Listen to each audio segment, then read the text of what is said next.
we are going to do a deep dive on entities and attachments, the symptoms of entity attachment, and how they attack. That's important, right? What permissions are and how they play into the whole entity attachment thing and how to clear them, because they'll burrow into your aura and they'll also create portals, which is like their little doorways in and out to where they can access your energy. And we want to clear those so they're not coming in and out and accessing you all the time. And that's going to get you a deeper clear and level up your energetic strength and safety. So what are they? They're really just energetic parasites, and I equate them to the insects, rodents, criminals, and homeless people of the energetic world. Insects and rodents, those would be like the elemental attachments of the energy world. They're elemental energies from the lower dimensions. Today, we're focusing on entities. Entities are like the criminals of the energy world. The con artists, the burglars, the violent criminals are like, oh, they're all, the entities are the criminals of the energy world. Okay? All different kinds. Now, the homeless people of the energy world would be like earthbound, people who've passed on, but they didn't fully cross, so they become lost and homeless. And I did that in depth in my other master class, right? So today we're just talking about entities. And I just want to preface this. This is so important because I have to say, what you speak, you invoke. So I'm really cautious and careful about how I refer to them. Because one, I don't want to give them energy. That's what they want. And two, I don't want to invite them in or invoke them in. But we still need to be raising awareness about them, and we still need to be talking about them so that we can identify how to clear them and what they're doing.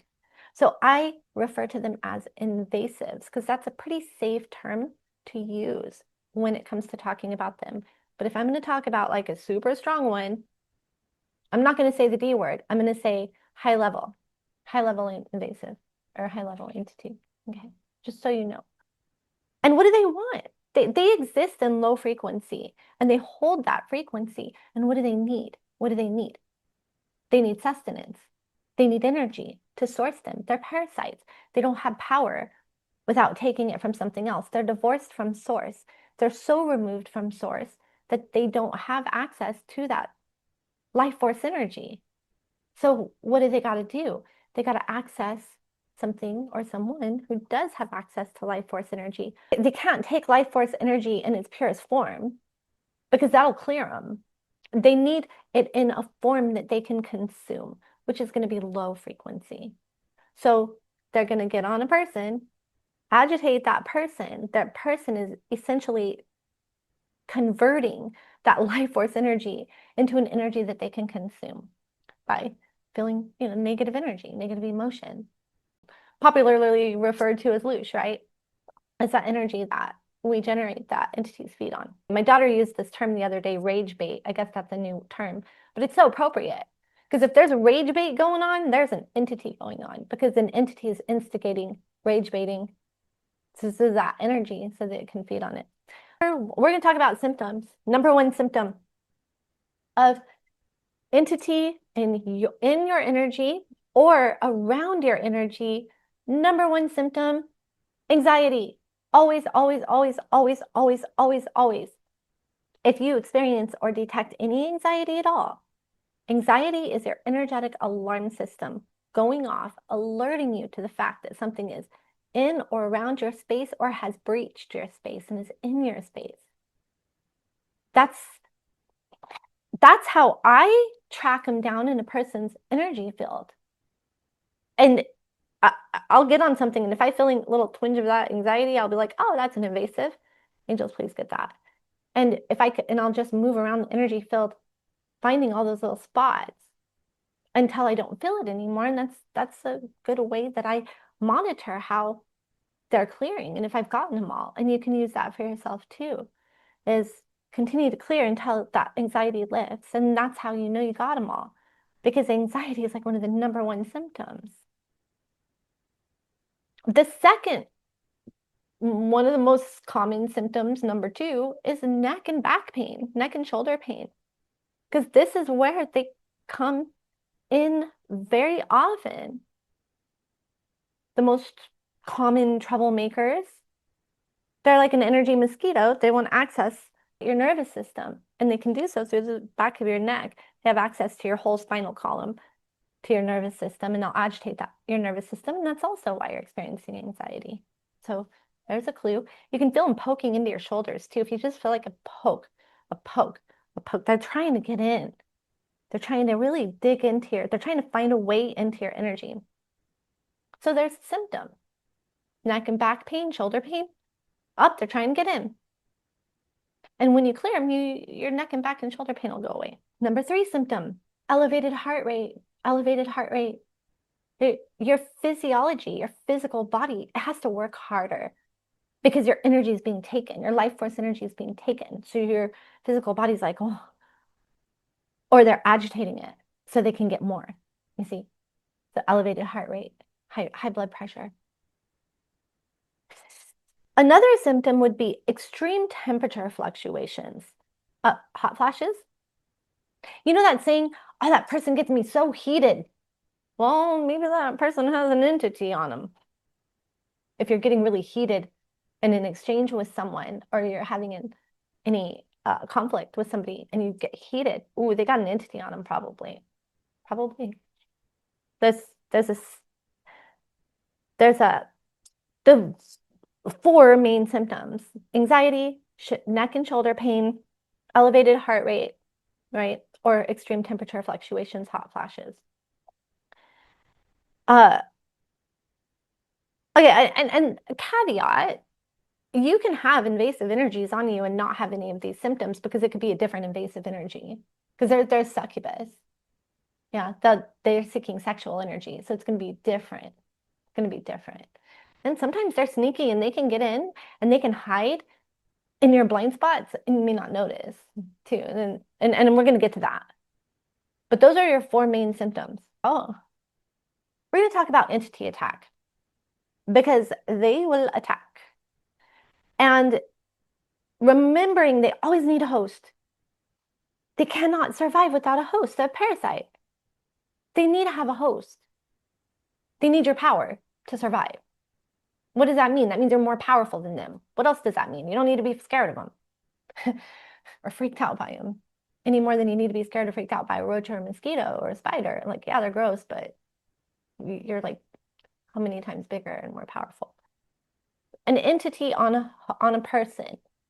I'm going to refer to the person as the host. Okay, the person that has an entity on them is the host of the entity. Now, what's this entity going to do? Well, this entity is going to be hungry. The entity on the person is going to instigate the person to get it more food, and what's its food? Energy, negative energy. So the person, and think of like narcissists and their supply. Because to a narcissist, people aren't people, they're just supply. They just want energy from them. Well, it's just a person with an entity that's really, really hungry. But what else is this entity doing to the host? It's driving the host to have behaviors that are going to take energy from multiple people. And all of that energy is going to the entity. But the entity is rewarding the person with this little rush every time you get energy from someone for the entity. Like this little rush. The person's, oh yeah, it's the ego, like, oh yeah. Or they get this little adrenaline rush. And they become addicted to that rush. And they want more of it. They want more of it. So another, thing I tend to think of with narcissists is they're addicted to that rush that the entity gives them when they feed the entity. In order to feed the entity, it needs to gather energy from other people. And that's why narcissists are never satisfied. They like take energy from all these different people, and they're always still wanting more energy because it's a feeding an entity, and it's never ending, right? It's always just going to want more and more and more and more and more, and the entity is going to get more and more and more powerful because the more energy it gets, the more powerful it gets.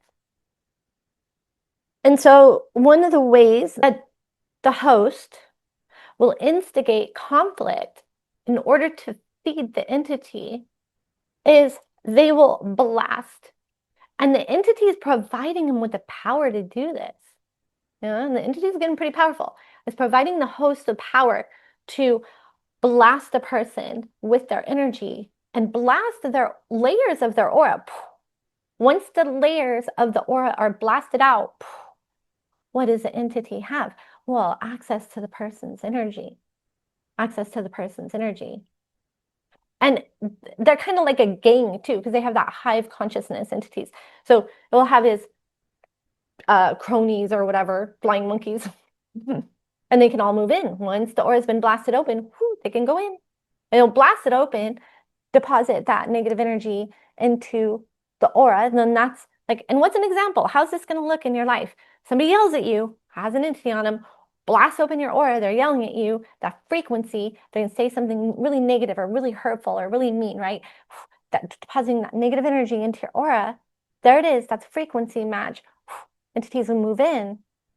Okay, they start to set up a little home there in your energy field. They're going to start generating all of that negative emotional energy. And the host gets a little reward from the entity, like, oh, yeah, I told them, blah, blah, blah. And then they give, and we've all probably experienced it. There is absolutely no judgment here. This is just, my thing is awareness. My thing is awareness. The more we evolve and grow and start to see, like, oh, this is what's going on. Oh, I can fix that. Then, it's just really as simple as that. So the blast, and you know what I'm talking about when I say blasted, because when you've been blasted, you know what I'm talking about. You feel it. Somebody comes at you, whoa. Sometimes it's just in a text message. They'll blast you in a text message. That energy behind it. Yeah, and then you got to fix your aura, clean it out, fix your aura.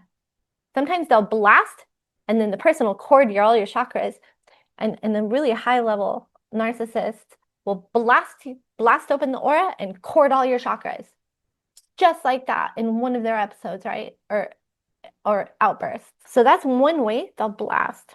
The other way is they'll gash. Another type of entity sits up on the host. The host goes around people, and the entity is just like slashing at the aura. Right?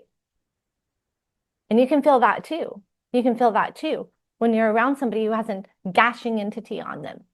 That entity is just like, my first husband, my mother-in-law had a gashing entity, and I just get in her presence and I could just feel it like, or, even sometimes just in public, you feel that gashing entity is reaching out. And what's happening when you get gashes to your aura?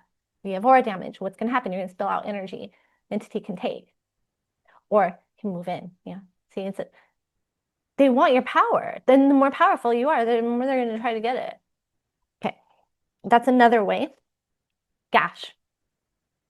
Another way that they seek to attack you is through energetic objects. Energetic objects, more often than not, are sourcing from the entity. So the entity is on the host, they're providing the host. And let's talk about a little bit of this. How's an entity agitating the host in the first place? Well, it's corded in to the person's, entity is cording into the person's throat chakra. And your throat chakra is your clairaudience. It's where you hear, voices from spirit. But most people don't realize that their inner dialogue isn't all coming from their brain. A lot of it's coming from energy. Their angels, their guides, and even invasive energies, telepathic messages from other people, earthbound spirits, all that, right? That's all this input. Most people think is all their internal dialogue. So, and the entity knows that. So the entity is going to start feeding this person all this inner dialogue, all these messages like, that person really, they suck, or they did this to you, or they did that to you, or you should tell them what you think. You should put them in their place. You should just, or they're lying to you, or they're cheating on you, or they're this, or they're that, or they're that.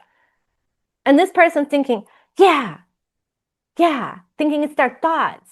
So that's how the entity is agitating them. Or they're cording into the person's third eye chakra, and they're giving them these images, these mental images. That's going to make them even more agitated towards the person. It's maybe even give them like these notions of so they'll make themselves mad at the person basically by giving them these notions about this person or these images of this person. let's say it's a wife and there's an entity on her, and her husband's late from work, and the entity's putting all these images in her head of like him, him going to the bar and hanging with his friends or hitting on a woman, and she's just getting mad. Entity. Yeah. Yeah. Maybe he stopped to buy his wife some flowers. You never know. You know what I mean? The entity is like doing these things. And that's how they're instigating. It happens to all of us. Okay. Until we get into our sovereignty. Yeah. Okay. Energy objects. And those are those hard pieces of energy that are thrown at the aura. And when it hits the aura, it punctures the aura and creates damage. And it's also holding a frequency there that's a frequency match for the invasives to move on it. Those are some of the tactics that invasive energies use. Another way that entities attack, I was talking about entity attack, but I want to talk about entity hitchhiking because this is such a thing. If you know somebody that you have conflict with, or somebody you don't like, or somebody who doesn't like you, there's beef, okay? There's some hostile energy back and forth between you and another person. Yeah. And let's say this person has an entity on them that wants to target you. So you're like, I'm going to remove myself from the person who has this entity on them that's targeting me so they cannot access me any longer. You know what this entity will do? Find a way to hitchhike to you through someone else. So if you have a friend, right, who talks to you and talks to the person with the entity on them, that entity is going to deposit all this hostility into this person. And this person might be like, well, I'm still going to talk to you and I'm still going to talk to you. But the problem with that is that whenever this person goes and talks to the host, that entity is depositing all that hostility energy, or even like a flying monkey or two, or hitchhiking, jumping on this person. This person comes back to talk to you. You feel all that. You feel all that's coming at you. Now you're like, oh, great. Disconnected from this person. So I wouldn't have to deal with their stuff anymore. But now it's coming to me via this person that's still in contact with them.